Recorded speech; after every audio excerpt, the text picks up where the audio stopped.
அரைச்சி வச்சுருக்கிற மசாலா பவுடரை அதில் சேர்த்துக்கலாம். 1 கிலோவில் செய்கிறதுனால ஒரு முழு எலுமிச்சம்பழத்தை சேர்த்துருக்கேன். ரொம்ப புளிப்பா இருக்கு. அவகிட்ட இருந்து எந்த ரியாக்ஷனுமே வராது. அதுலேயும் அந்த சட்டியை தொடச்சி சாப்பிட்ற அந்த சுகமே தனி தான் போங்க.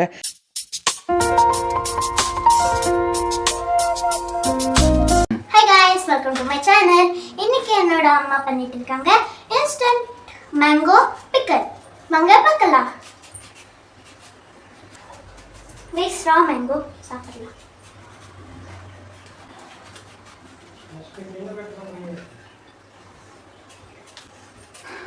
ரொம்ப புளிப்பா இருக்கு. ரா மேங்கோ புளிப்பா தான் இருக்கு. ஸ்வீட்டா இருக்குமா?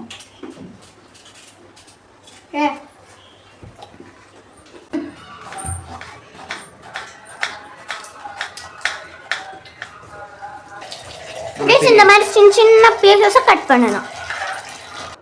கைஸ், எங்கள் வீட்டில் மேங்கோ சீசன் வந்துருச்சு அப்படின்னா கண்டிப்பாக ஒரு தடவையாவது இந்த மாதிரி இன்ஸ்டன்ட் பிக்கலை கண்டிப்பாக நான் செஞ்சு வச்சுருவேன். இதுக்கு நான் யூஸ் பண்ணியிருக்கிற இன்க்ரீடியன்ட் வந்து 1 கிலோ மாங்காய் எடுத்திருக்கேன். அதுக்கு கடுகு 100 கிராம் இதை நல்லா ஃப்ரை பண்ணி எடுத்துக்கிறேன். இதை ஒரு தட்டில் மாற்றிட்டு இது கூட வெந்தயம் இது வந்து ஒரு 25லேருந்து 30 கிராம் வரைக்கும் சேர்த்துனா போதும். இதையும் நல்லா ஃப்ரை பண்ணி எடுத்துகிட்டு ஒரு தட்டில் மாற்றிக்கிறேன். இது நல்லா சூடு ஆறுனதுக்கப்புறமா மிக்ஸி ஜாரில் போட்டு இதை நல்லா ஃபைன் பவுடராக அரைச்சி எடுத்துக்கலாம். இதை நல்லா இப்போ அரைச்சி எடுத்துட்டேன். இப்போது இது கூட இன்னும் கொஞ்சம் ஃப்ளேவர் சேர்க்கறதுக்காக 3 முழு பூண்டை தோல் சீவி எடுத்து வச்சுருக்கேன். அதையும் இதில் சேர்த்து அரைச்சி எடுத்துக்கிறேன். இது வந்து ஆப்ஷனல் தான், வேணும்னா சேர்த்துக்கலாம், இல்லைன்னா ஸ்கிப் பண்ணிக்கலாம். அடுத்ததாக தாளிக்கிறதுக்காக ஒரு பெரிய கடாயில் 400 ml அளவு நல்லெண்ணெயை ஊற்றிட்டு எண்ணெய் காஞ்சதுக்கப்புறமா கட் பண்ணி வச்சுருக்கிற மாங்காய் பீசஸை அதில் சேர்த்துட்டு ஒரு 2லேருந்து 3 நிமிஷம் நல்லா வதக்கி விட்டுக்கலாம். இப்போது டேஸ்ட்டுக்கு தகுந்த மாதிரி உப்பு நமக்கு எந்த அளவுக்கு வேணுமோ அந்த அளவுக்கு சேர்த்துக்கலாம். இப்போ ஒரு 2 ஸ்பூன் மட்டும் நான் சேர்க்குறேன். இது கூட ஒரு 1/4 டேபிள் ஸ்பூன் மஞ்சள் பவுடர், அப்புறமா பெருங்காயத்தூள் அது ஒரு 1/2 டேபிள் ஸ்பூன் சேர்த்து நல்லா வதக்கி விட்டுக்கலாம். இப்போ நல்லா வதக்கியாச்சு. இது ஒரு 2 நிமிஷம் போல் வேகட்டும்.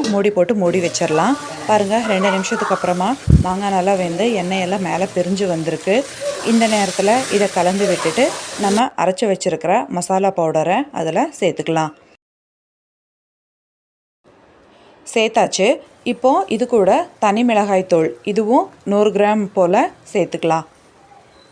சேர்த்துட்டு நல்லா இதை ஒரு 2 நிமிஷம் ஃபுல்லாக மசாலா எல்லாம் அந்த மாங்காய் பீசஸில் இறங்குற வரைக்கும் நல்லா கலந்து விட்டுட்டே இருக்கலாம். பாருங்கள், கலந்துட்டேன். இப்போது எண்ணெய் மசாலா எல்லாம் அந்த மாங்காய் பீசஸில் நல்லா இறங்கியிருக்கு. இன்னும் ஒரு 2 நிமிஷம் போல் இதை வேக விட்டுக்கலாம். இப்போ ஃபுல்லாகவே வெந்து எண்ணெயெல்லாம் செப்பரேட்டாக பிரிஞ்சு வரதை நல்லாவே தெரியுது, நமக்கு பார்க்க முடியுது. இந்த நேரத்தில் நல்லா கலந்து விட்டுட்டு இறக்கி வைக்கிற நேரத்தில் ஒரு எலுமிச்சம்பழத்தை இது கூட பிழிஞ்சிட்டு ஸ்டவ்வை ஆஃப் பண்ணிடலாம். கைஸ், இந்த ரெசிபியை நான் 1 கிலோவில் செய்கிறதுனால ஒரு முழு எலுமிச்சம்பழத்தை சேர்த்துருக்கேன். இதுவே கம்மி குவான்டிட்டியில் செய்கிற மாதிரி இருந்தால் எலுமிச்சம்பழத்தை நம்ம பார்த்து சேர்த்துக்கணும். பாருங்கள், இப்போ சேர்த்து இதையும் கலந்து விட்டுட்டேன். சூடார விட்டுடலாம். பாருங்கள், இப்போ 1 மணி நேரம் ஆயிடுச்சு. சூடு நல்லாவே ஆறிடுச்சு. 1 மணி நேரத்துலேயே வந்து அந்த எண்ணெய் மசாலா எல்லாம் மாங்காய் பீசஸ்லாம் நல்லா இறங்கி ஊறுகாய் டெக்ஸ்டருக்கு வந்துருச்சு. இது இன்னும் பழசு ஆக ஆக நமக்கு டேஸ்ட்டு சூப்பராக இருக்கும். இப்போ இது ஒரு கண்ணாடி ஜாரில் நான் ட்ரான்ஸ்ஃபர் பண்ணி வச்சுக்கிறேன். இது இன்ஸ்டன்ட் பிக்கல் அப்படிங்கிறதுனால இது வந்து 1 வாரம் இல்லை 10 நாள் வரைக்கும் தான் இதை நம்ம வெளியில் வச்சுக்க முடியும். நான் அதிகமான குவான்டிட்டியில் செஞ்சுருக்கேன். அதனால் இதை நான் வந்து ஃப்ரிட்ஜில் தான் ஸ்டோர் பண்ண போகிறேன். பாருங்கள், ஃபுல்லாகவே நிரப்பிட்டேன். ஆனாலும் கடையில் இன்னும் கொஞ்சம் ஊறுகாய் மிச்சம் ஆகிருக்கு. நான் 1 கிலோ மாங்காய் எடுத்திருந்தேன், ஆனால் அது 1.5 கிலோ வந்துருச்சு போல்.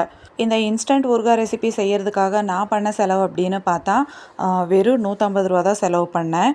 இந்த ஊறுகாயை கரெக்டாக எங்கள் வீட்டில் நாங்கள் டெய்லி யூஸ் பண்ணோம் அப்படின்னா கூட 1லேருந்து 1.5 மாதம் வரைக்கும் தாராளமாக யூஸ் பண்ணலாம். ஆனால் இப்போ வெயில் சீசன், அது மட்டும் இல்லாமல் ஊறுகாய் வந்து ரொம்ப ஹீட் அப்படிங்கிறதுனால இதை டெய்லி நம்ம சாப்பிட முடியாது. அதனால் எனக்கு தாராளமாக 2 மாதத்துக்கு மேலேயே வரும். இப்போது மிச்சம் இருக்கிற ஊறுகாயை இன்னொரு கிளாஸ் பாட்டிலையும் போட்டு வச்சுட்டேன். என்னதான் வெரைட்டியாக நம்ம ரெசிபிஸை செஞ்சு சாப்பிட்டாலும் சட்டியில் சாப்பிட்றதும் அதுலேயும் அந்த சட்டியை தொடச்சி சாப்பிட்ற அந்த சுகமே தனி தான் போங்க. இந்த மாதிரி ஒரு அனுபவம் கண்டிப்பாக நம்ம 90s கிட்ஸ் எல்லாருக்குமே இருக்கும். பாருங்கள், இப்போ சட்டியில் சுட சுட சாப்பாடை போட்டு இது கூட 1 டேபிள் ஸ்பூன் நெய்யை ஆட் பண்ணி அதை நல்லா கலந்து சாப்பிட்டோம் அப்படின்னா அப்பா யம்மியாக இருக்கும் போங்க. இதை இந்த மாதிரி சட்டியில் கலந்துட்டு இருக்கும்போதே எனக்கு ரொம்ப டெம்டிங்காக இருக்குது. வாயில் தண்ணியெல்லாம் கூட வர ஆரம்பிச்சிருச்சு. பாருங்கள், இப்போ கலந்து வச்சுட்டேன். அடுத்தது இதை பசங்களுக்கு ஊட்டி விடுறேன். எப்படி இருக்குதுன்னு டேஸ்ட் பண்ணிவிட்டு அவங்க சொல்லுவாங்க. இதில் என்ன ஒரு பிரச்சனை அப்படின்னா, இந்த மாதிரி காரசாரமாக நம்ம சாப்பிடும்போது இது கூட மோர், இளநீர் இந்த மாதிரி தண்ணி பதார்த்தத்தை, அதாவது குளிர்ச்சியான பதார்த்தத்தை நம்ம சேர்த்துக்கிறது உடம்புக்கு ரொம்பவுமே நல்லது. எப்போவுமே காரம் சாப்பிட்டு பழகியிருக்கிறவங்களுக்கு இதில் எந்த பிரச்சனையும் கிடையாது. புதுசாக இந்த மாதிரி யாராவது சாப்பிட்ணுன்னு ஆசைப்பட்டு சாப்பிட்டுட்டாங்க அப்படின்னா கண்டிப்பாக அவங்களுக்கு பேதி பிடுங்கிரும். பாருங்கள் கைஸ், ஊறுகாய் சாதம் இது கூட கொஞ்சம் தயிர் சாதத்தையோ கலந்து வச்சுட்டேன். எங்கள் ஊரில் இதை நாங்கள் ஆவக்காய் அன்னம் அப்படின்னு சொல்லுவோம். இதை என் பொண்ணுக்கு சாப்பிட வைக்கிறேன். என் பொண்ணு கொஞ்சம் காரம் சாப்பிடுவான் அப்படிங்கிறதுனால அவகிட்ட இருந்து எந்த ரியாக்ஷனுமே வராது. அதனால தாராளமாக அவகிட்ட நம்ம நோ ரியாக்ஷன் சேலஞ்சை பண்ணலாம். கைஸ், இந்த ரெசிபியை நீங்களும் ட்ரை பண்ணி பார்த்து எப்படி இருக்குன்னு கமெண்ட் பண்ணுங்கள். அப்படியே நான் பண்ண இந்த வீடியோ நம்ம சேனல் பிடிச்சிருந்தா லைக் பண்ணுங்கள், ஷேர் பண்ணுங்கள், சப்ஸ்கிரைப் பண்ணிக்கோங்க. Be safe, be happy. Thank you.